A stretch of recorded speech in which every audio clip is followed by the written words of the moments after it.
Normally, my social anxiety has me avoid large crowds, loud noises, and talking to strangers. But I'm only so strong when it comes to Pokemon. This nerdy love or obsession of mine, it has helped me want to travel and gain some new experiences. And I would sum up that's why you should go to a Collecticon or a similar convention. Gain an experience and let your passion drive you. My wife and I went to a Collecticon last year, not really knowing what to expect. Just a goal and a dream. My goal last year was to own a real retro Pokemon pack. And what did it cost me?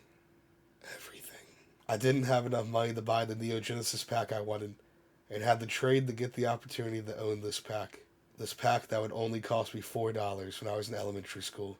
But unfortunately, I was too busy purchasing land and investing in Fortune 500 companies. Regardless, I was ecstatic to own a pack I'd never opened before.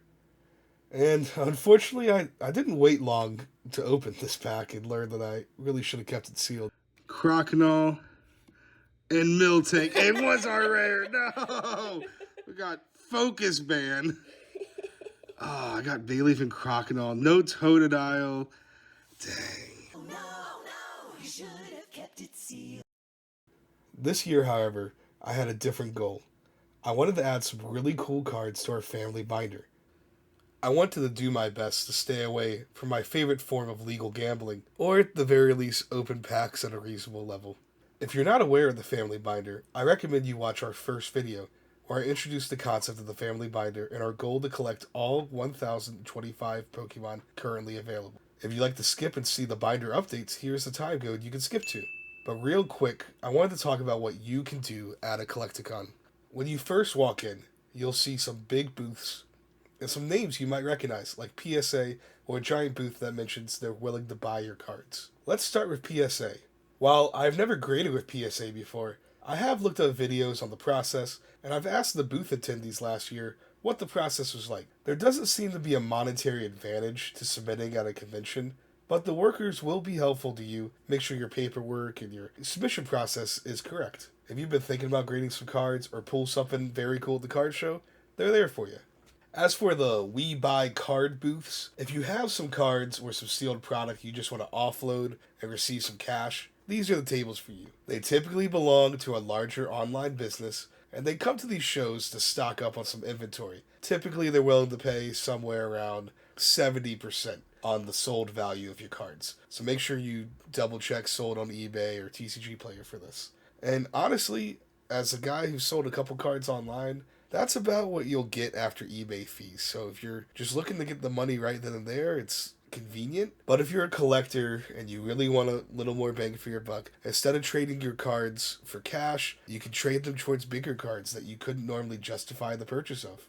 If that's the case for you, I suggest take some time looking around. There are many more kind vendors out there than you realize, and simply just asking them what they're willing to trade for, if they're willing to trade, you might be able to get closer to 80% value towards a card you really want.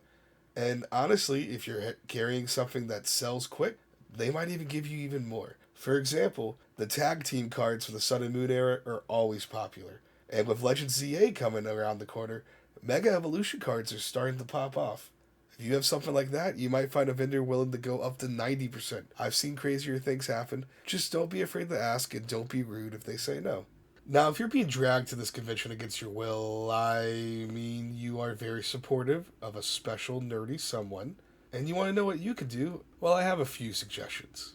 One of my wife's favorite activities at any convention is checking out the arts and crafts so many people pour their energy into.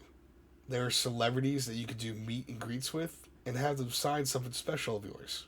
Last year I met some awesome voice actors from Yu-Gi-Oh! And got some of my childhood cards signed. And this year, my wife and I became feral waiting for the one and only Coops collection, who I'm sure you've seen some shorts of, and we had him sign some cards, one of which is going in our binder. And yeah, he is just such a nice dude. He gave this little kid in front of us a Team Rocket Mewtwo box, and man, the look of joy on that kid's face was infectious. It's always awesome seeing the love for this franchise continue to grow. My last suggestion is this. Try to have some fun. Okay, no, no, okay. Let me be a little more specific. I suggest coming up with some sort of challenge or scavenger hunter game you can play with the people you're at this convention with. Last year, my challenge was the vintage pack for me. Years past, when I'd go to video game conventions, me and my friends would take $20 to see what's the coolest thing we could find. This year, my wife and I were adding to our family binder and looking out to include at least one of my grails. It was so much fun looking for a goal, and it helps you stick better to your budget, since you won't be focused on trying to buy all the shiny cardboard you can't afford. Whether that challenge be collecting the cutest mods you could find, your favorite Pokemon, or a challenge I've been seeing recently, Pokemon that represent your career or job challenge, I guess. I mean, seriously, what am I supposed to do for a teacher?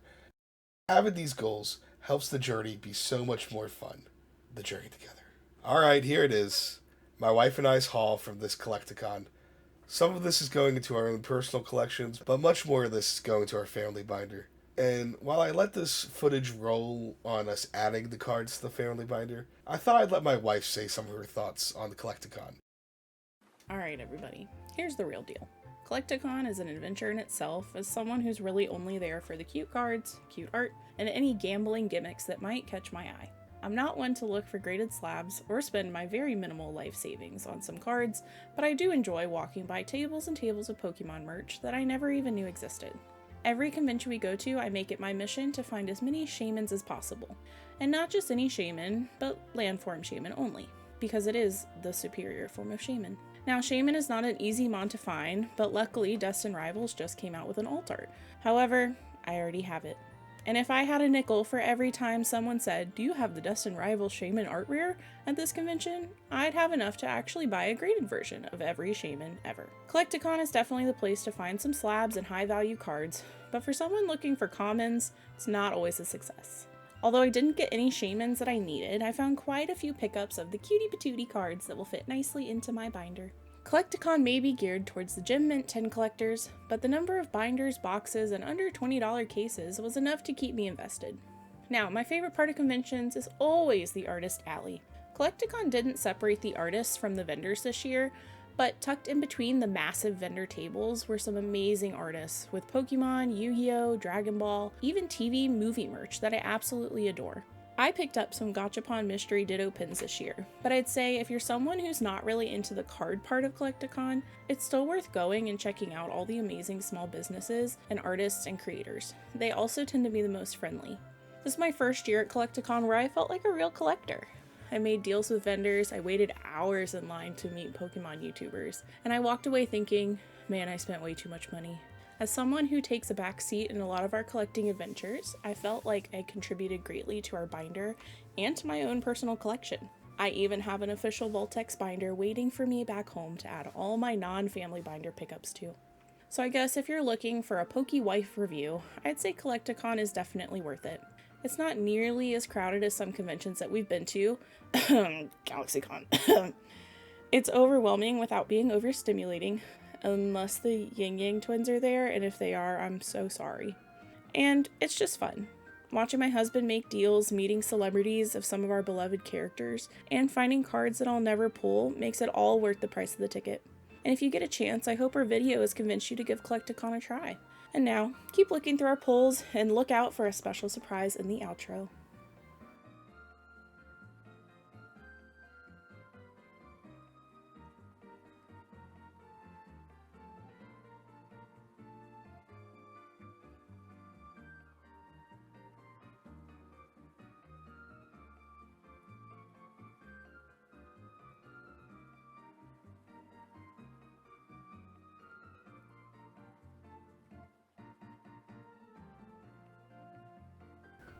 Alright, thank you all so much for watching. Again, make sure to follow us on our Instagram, Last Resort Collects, if you'd like to see more up-to-date or weekly updates on the Family Binder. Hope to see y'all again. Charles Marnay! Come back! Come back!